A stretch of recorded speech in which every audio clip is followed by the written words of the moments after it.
아버지의 고백, 너희가 잘 먹는 것이 내게는 보약이란다. 박신의 가족 중 그 누구도 평소 가장 말수가 적으셨던 아버지가 먼저 이런 말을 꺼내실 줄은 몰랐습니다. 진지한 대화의 자리도 아니었고 특별한 순간도 아니었습니다. 그저 온 가족이 익숙한 식탁에 둘러앉은 평범한 식사 시간이었을 뿐입니다. 그런데 아버지가 천천히 젓가락을 내려놓으시더니 삼남매를 바라보며 한마디를 던지셨습니다. 그 말에 모두는 더 이상 식사를 이어갈 수 없었습니다. 나는 항상 가장 맛있는 부분을 너희 몫으로 남겨두었다. 너희가 잘 먹는 모습을 보면 내 몸이 더 건강해지는 것 같더구나. 이 말은 아주 담담하게 별다른 감정 섞임 없이 흘러나왔습니다. 하지만 그 평온함이 오히려 방 안을 깊은 정적에 빠뜨렸습니다. 아무도 되묻지 않았고 즉시 대답하지도 못했습니다. 오직 숟가락이 그릇에 부딪히는 가느다란 소리만이 들렸고 삼남매의 시선은 약속이라도 한 듯 일제히 아래로 향했습니다. 그들은 아버지가 항상 양보하신다는 것을 알고 있었습니다. 하지만 그것이 이토록 의도적이고 깊은 마음이었다는 사실까지는 미처 생각하지 못했습니다. 아주 오래전부터 박신의 식탁에서 가장 익숙한 풍경은 아버지가 자식들에게 먼저 음식을 집어주시는 모습이었습니다. 맛있는 생선 토막, 가장 연한 고기 부위, 혹은 노릇하게 잘 구워진 계란 프라이까지. 이 모든 것은 아버지가 식사를 시작하시기 전 항상 삼남매의 밥그릇 위에 먼저 놓였습니다. 그럴 때면 아버지는 항상 웃으며 배가 고프지 않다거나 아무거나 먹어도 괜찮다라고 말씀하시곤 했습니다.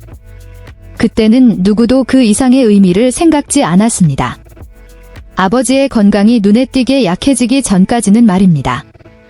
오래가는 다리 통증, 일어선 뒤 한참을 쉬어야 하는 모습, 예전보다 늦어지는 아침 기상 시간. 아버지는 불평 한마디 없으셨고 병에 대해 언급하지도 않으셨습니다. 여전히 일찍 일어나 집안을 천천히 거니셨고 익숙한 미소를 지으며 식탁에 앉으셨습니다.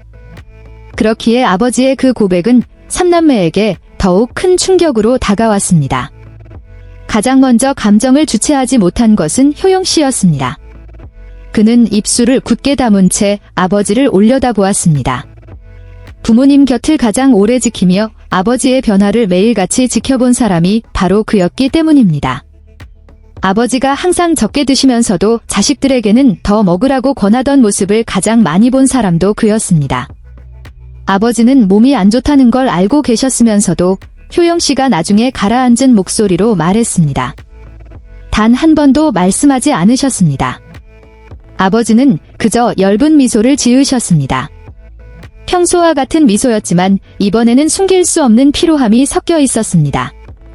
나는 늙어서 많이 먹는다고 건강해지지 않는다, 아버지가 말씀하셨습니다. 하지만 너희가 잘 먹는 것은 다르지? 서진 씨는 한참을 가만히 앉아 있었습니다. 바쁜 일정 때문에 집을 비우는 일이 잦았던 그는 늘 가족 곁을 충분히 지키지 못한다는 부채감을 안고 살았습니다. 그는 오랜만에 집에 돌아와 식사를 할 때면 아버지가 유독 더 많은 반찬을 챙겨주셨던 일을 떠올렸습니다. 공연하느라 살이 빠졌을까 걱정하시던 모습 말입니다. 저는 그게 그저 습관인 줄로만 알았습니다. 서진 씨가 후에 회상했습니다. 그것이 아버지의 선택이었다는 사실은 미처 몰랐습니다. 그것은 수십 년간 이어져 온 선택이었습니다. 가족 형편이 가장 어려웠던 시절, 식탁 위에 소박한 반찬 몇 가지만 놓여 있을 때도 아버지는 항상 가장 마지막에 식사를 마치시는 분이셨습니다. 자식들이 먼저 배불리 먹도록 기다리신 뒤 남은 음식을 묵묵히 챙겨 드셨습니다. 음식이 부족할 때면 아버지는 거의 드시지 못했음에도 배가 부르다며 숟가락을 놓으셨습니다. 효정 씨는 그런 순간들을 수없이 기억하고 있습니다. 아주 어렸을 적 아버지가 유독 적게 드시는 걸 보고 순진하게 묻기도 했습니다. 아빠는 이 반찬 맛없어. 그럴 때면 아버지는 늘 잡반은 많이 먹었단다라고 답하셨습니다. 이제야 아버지의 진심을 듣게 된 효정 씨는 깨달았습니다. 그것은 반찬이 맛없어서가 아니라 자식들과 한 점이라도 다투고 싶지 않았던 마음이었음을 말입니다. 너희가 잘 먹는 게 내게는 건강이다 라는 말은 소박해 보이지만 아버지로서의 일생이 담긴 말이었습니다. 자신의 건강보다 자식들의 건강이 곧 당신의 평안이었던 것입니다. 박신의 아버지는 감정을 표현하는데 서툰 분이셨습니다. 사랑한다는 말을 직접 하시는 법도 드물었습니다. 하지만 아버지는 그 모든 마음을 아주 작은, 그리고 수년 동안 거르지 않은 행동을 통해 보여주셨습니다. 보답을 바란 적도 없으셨습니다. 사랑한다라고 말하는 대신 가장 맛있는 부분을 남겨두셨습니다. 너희를 위해 희생한다라고 말하는 대신 가장 적은 양을, 가장 퍽퍽한 부위를, 아무도 선택하지 않은 부분을 기꺼이 드셨습니다. 몸이 약해진 지금도 아버지는 그 습관을 버리지 않으셨습니다. 당신 자신을 잊어서가 아니라 아버지의 마음속에서 자식은 언제나 최우선이었기 때문입니다. 3남매를 가장 가슴 아프게 한 것은 아버지가 양보하신 사실보다 그것을 너무나 당연하게 여기셔서 굳이 말할 필요조차 느끼지 못하셨다는 점이었습니다. 너희도 다 아는 줄 알았다. 아버지가 말씀하셨습니다. 그래서 말할 필요가 없다고 생각했지?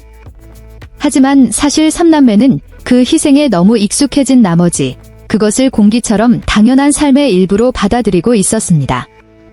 그날 저녁 이후 집안 분위기는 많이 바뀌었습니다. 누구도 겉으로 드러내지는 않았지만 식사 때마다 3남매는 아버지의 밥그릇을 더 세심하게 살피게 되었습니다. 이제는 그들이 아버지께 먼저 음식을 챙겨드리고 더 드시라고 권하며 예전처럼 맛있는 부분을 당연하게 받아먹지 않게 되었습니다. 한 번은 효정씨가 몰래 생선살을 아버지 밥 위에 올려놓는 것을 보시고 아버지가 살짝 미간을 찌푸리셨습니다. 하지만 이내 허허 웃으시며 아무 말씀도 하지 않으셨습니다. 나는 이거면 충분하다. 아버지가 말씀하셨습니다. 너희가 나를 생각해주는 것만으로도 됐다. 서진 씨는 그 순간 한 가지를 분명히 깨달았다고 말했습니다. 사랑은 때로 너무 조용히 존재해서 받는 사람이 전혀 눈치채지 못할 때가 있다는 것을요. 그리고 그 사랑을 준 사람이 직접 입을 떼었을 때 그것은 단순한 사실 확인을 넘어선 커다란 가르침이 된다는 것을 말입니다. 부모님은 평생 자식을 돌보느라 당신 자신을 돌보는 법을 잊으셨습니다. 부모님의 건강은 당연한 것이 아니라 매일 감사해야 할 소중한 것임을 3남매는 이제야 알게 되었습니다. 그리고 때로는 아버지를 건강하게 만드는 것이 보약이 아니라 자식들이 배불리 먹고 평안하게 지내는 모습을 보는 것임을 이해하게 되었습니다. 그날의 고백에는 눈물이 흐르지 않았습니다. 하지만 그 후로 효영 씨는 수많은 밤을 생각에 잠겨 잠 못 이루었습니다. 서진 씨는 조용히 습관을 바꾸어 최대한 집을 더 자주 찾으려 노력하게 되었고, 효정 씨는 뒤늦은 보답이라도 하듯 식사 메뉴 하나하나를 세심하게 살피기 시작했습니다. 아버지는 여전하십니다. 여전히 말수가 적으시고 자주 인자하게 웃으시며 언제나 자식을 앞세우십니다. 다만 한 가지 달라진 점이 있다면 이제 자식들이 그 마음을 안다는 사실입니다. 수많은 세월 동안 식탁 위에 가장 좋은 부위는 거저 주어진 것이 아니었음을 말입니다. 그것은 대가를 바라지 않는 끈기 있고 조용한 사랑의 결과물이었습니다.